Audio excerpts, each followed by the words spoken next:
आइए आज आप सब सुनेंगे चैत्र मास कृष्ण पक्ष की पाप मोचनी एकादशी व्रत की कथा। आप सभी भक्तों को पाप मोचनी एकादशी व्रत की ढेर सारी शुभकामनाएं। आप सभी के जीवन में लक्ष्मी नारायण की कृपा से आप सभी को सभी प्रकार के सुख और समृद्धि की प्राप्ति हो। जो भी भक्त सच्ची श्रद्धा के साथ नियम और निष्ठा के साथ पाप मोचनी एकादशी का व्रत करते हैं, इस दिन भगवान विष्णु, माता लक्ष्मी और भगवान श्री कृष्ण के चतुर्भुज स्वरूप का पूजन करते हैं, तो इस व्रत के प्रभाव से व्यक्ति के सभी प्रकार के पाप और ताप नष्ट हो जाते हैं। हजारों गोदान का पुण्य फल प्राप्त होता है। ब्रह्म हत्या, स्वर्ण चुराने का पाप, शराब पीने का पाप, गुरु पत्नी गमन का पाप एवं संसार के समस्त पापों को यह पाप मोचनी एकादशी नष्ट कर देती है। इस दिन भगवान का पूरी विधि विधान के साथ पूजन करना चाहिए, कथा श्रवण करनी चाहिए, भगवान की आरती करनी चाहिए। इससे भगवान विष्णु अपने भक्तों के सभी प्रकार के मनोरथों की सिद्धि करते हैं और अंत में भगवान विष्णु के धाम की प्राप्ति होती है। तो आइए सुनते हैं पाप मोचनी एकादशी व्रत की कथा। तो बोलिए प्रेम से भगवान विष्णु की जय, माता लक्ष्मी की जय। बहुत समय पहले की बात है।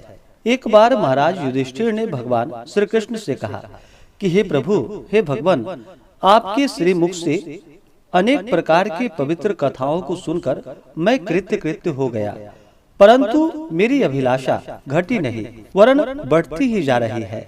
उसी के वशीभूत हो मैं आपसे पुनः प्रार्थना करने की, धृष्टता करने के आगे कथा सुनने की अभिलाषा रखता हूँ।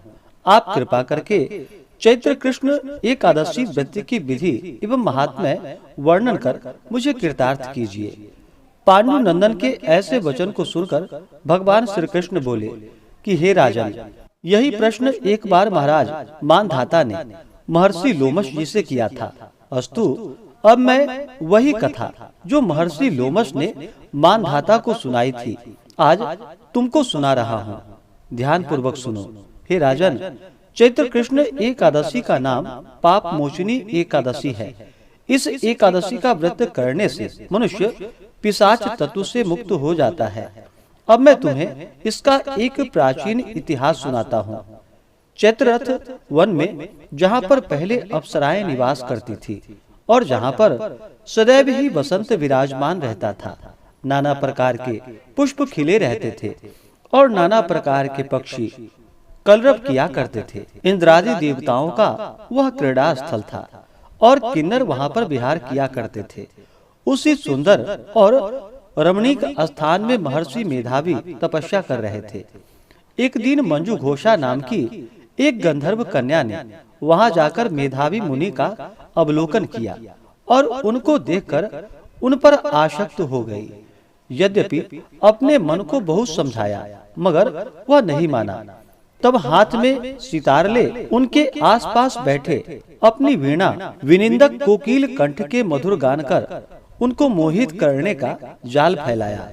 उसको वहां उपस्थित देखकर भगवान शंकर के प्राचीन शत्रु कामदेव शिव भक्त मेधावी मुनि को पराजित करने में तुल गए। अप्सरा की भौहें को कमान, कटाक्ष को प्रत्यंचा, नेत्रों को बाण बनाकर मंजू घोषा को उसका सेनापति बना दिया और आन बान और शान के साथ मुनि पर चढ़ाई कर दी। मेधावी ऋषि युवा, स्वरूपवान और तेजवान व्यक्ति थे। उनको देखकर स्त्रियां अनायास ही उनकी ओर आकर्षित हो जाती थी। कामदेव की सेनापति मंजू घोषा ने मुनि के सम्मुख समीप ही बैठकर मधुर गान शुरू कर दिया। स्वर लहरी की सुरीली तान से ऋषि का ध्यान भंग हो गया और मंजू घोषा पर दृष्टि पड़ते ही उस पर मोहित हो गए। मुनि को अपनी ओर आकर्षित देख मंजू घोषा अपनी समस्त क्रीड़ाएं एकत्रित कर उनके पास गई। महामुनि उसके रूप पर ऐसे मोहित हो गए कि समस्त शिव चरित्र को क्षण मात्र में ही भूल गए और मंजू घोषा के साथ रहकर काम क्रीड़ा करने लगे। भोग विलास करते जब बहुत दिन हो गए तब मंजू घोषा ने मुनि से जाने की आज्ञा मांगी। कामाशक्त मुनि ने कहा कि अभी ठहरो, आज ही तो तुम आई हो। मंजू घोषा मुनि के वचन सुनकर यद्यपि भयभीत हुई, तथापि कामवश फिर रुक गई। मगर अब उसका चित्त भावी अनिष्ट की आशंका से चंचल रहने लगा। मंजू घोषा मुनि के पास 57 वर्ष 9 मास 13 दिन काम क्रीड़ा करती रही, मगर मुनि के लिए अभी भी वह पहली ही रात थी। एक दिन मंजू घोषा के आज्ञा मांगने पर मुनि ने वही प्राचीन पाठ दोहराया। तब उसने भयभीत होते हुए किंचित मुस्कुराते हुए कहा कि प्रभु, कितनी संध्याएं आई और गई, मगर आपको अभी तक एक ही रात हुई है।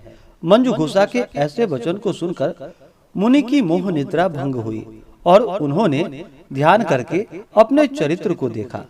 रहस्य जानकर मुनि अत्यंत क्रोधित हुए और कहने लगे कि हे दुष्टे, तुम्हें बार बार धिक्कार है। तूने मेरी अब तक की सारी आराधना नष्ट कर दी, अतः तुम पिशाचनी हो जाओ। मुनि के श्राप से मंजू घोषा पिशाचनी हो गई और मुनि के चरणों पर गिरकर कहा कि प्रभु, मैं निरपराधनी हूँ, मेरा क्या दोष? आपने मुझे व्यर्थ ही श्राप दे दिया है। अतएव अब जो होना था सो हो गया। अब कृपा कर शाप मोचन का उपाय कहिए।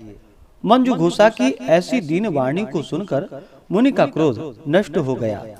तब उन्होंने कहा कि जाओ, चैत्र कृष्ण एकादशी का व्रत करो, तुम्हारा पाप नष्ट हो जाएगा। ऐसा कहकर वह अपने पिता चैवन के पास गए। चैवन ने उन्हें देख आश्चर्य करते हुए पूछा कि तुमने कौन सा असत कार्य किया है जिससे तुम्हारा संपूर्ण तेज और पुण्य नष्ट हो गया है। मेधावी ऋषि ने पिता को सारा हाल बताकर पाप से मुक्त होने का उपाय पूछा। पुत्र के ऐसे पूछने पर चैवन ने भी पुत्र को वही सलाह दी जो मंजू घोषा को दी थी। अस्तु मेधावी ऋषि और मंजू घोषा दोनों ने पाप मोचनी एकादशी का व्रत कर अपने अपने पापों को नष्ट किया। पाप मोचनी एकादशी का यह प्रभाव है कि व्रत करने वाले के पाप नष्ट हो जाए। इस कथा को कहने एवं सुनने से हजारों गोदान का पुण्य फल प्राप्त होता है। ब्रह्म हत्या, स्वर्ण चुराने का पाप, शराब पीने का पाप, गुरु पत्नी गमन का पाप एवं संसार के समस्त पापों को यह पाप मोचनी एकादशी नष्ट कर देती है। तो बोलिए प्रेम से भगवान विष्णु की जय, माता लक्ष्मी की जय, एकादशी माता की जय, भगवान श्री कृष्ण की जय। ऐसे ही ज्ञानवर्धक जानकारियाँ प्राप्त करते रहने के लिए, व्रत पूजा के बारे में जानने के लिए, कथा को सुनने के लिए चैनल पे अगर आप पहली बार आए हैं तो चैनल को लाल बटन दबा करके सब्सक्राइब करें, साथ में बेल आइकन घंटी को दबाएं ताकि आने वाली वीडियो का नोटिफिकेशन आपको समय से मिलता रहे।